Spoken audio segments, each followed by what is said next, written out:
এক নিষ্পাপ শিশুর একটিমাত্র চর আর কেঁপে উঠেছিল মিশরের সবচেয়ে শক্তিশালী শাসক। এই শিশুটি একদিন ধ্বংস করবে ফেরাউনের অহংকার। মিশরের অত্যাচারী শাসক ফেরাউনের প্রাসাদে এক আলোকিত শিশু লালিত পালিত হচ্ছিল, আল্লাহর নবী হজরত মুসা আলাইহিসসালাম। একদিন মুমিন নারী হজরত আসিয়া রাজিয়াল্লাহু আনহা নিজের কোলে নিয়ে আদর করছিলেন সেই শিশুকে। ঠিক তখন ফেরাউন সেখানে এলো। ফেরাউন শিশুটিকে নিজের কোলে নিল, আদর করতে করতে তার গালে চুমু খেতে লাগল। আর ঠিক সেই মুহূর্তেই শিশু মুসা আলাইহিসসালাম হঠাৎ করে ফেরাউনের দাড়ি ধরে টান দিলেন এবং ডান হাতে তার গালে বসিয়ে দিলেন জোরে এক চড়।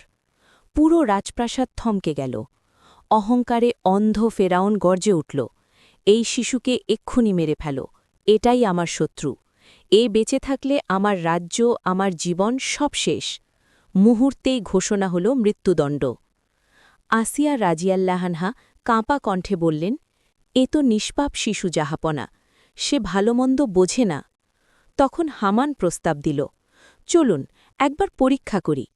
এক পাত্রে রাখা হল উজ্জ্বল রত্ন, আরেক পাত্রে জ্বলন্ত অঙ্গার।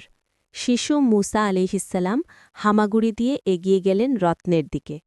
ঠিক তখনই আল্লাহর হুকুমে ফেরেশতা জিব্রাইল আলাইহিসসালাম তার হাত ঘুরিয়ে দিলেন অঙ্গারের দিকে। শিশু অঙ্গার তুলে মুখে দিলেন, পুড়ে গেল জিহ্বা, আর সেখান থেকেই এলো তার সামান্য তোতলানো।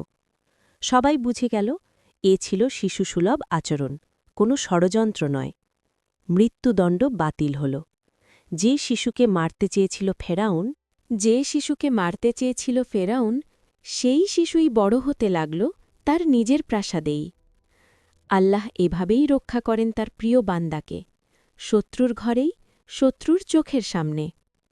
একটি সামান্য শারীরিক ত্রুটি হয়ে গেল জীবনের হেফাজতের কারণ।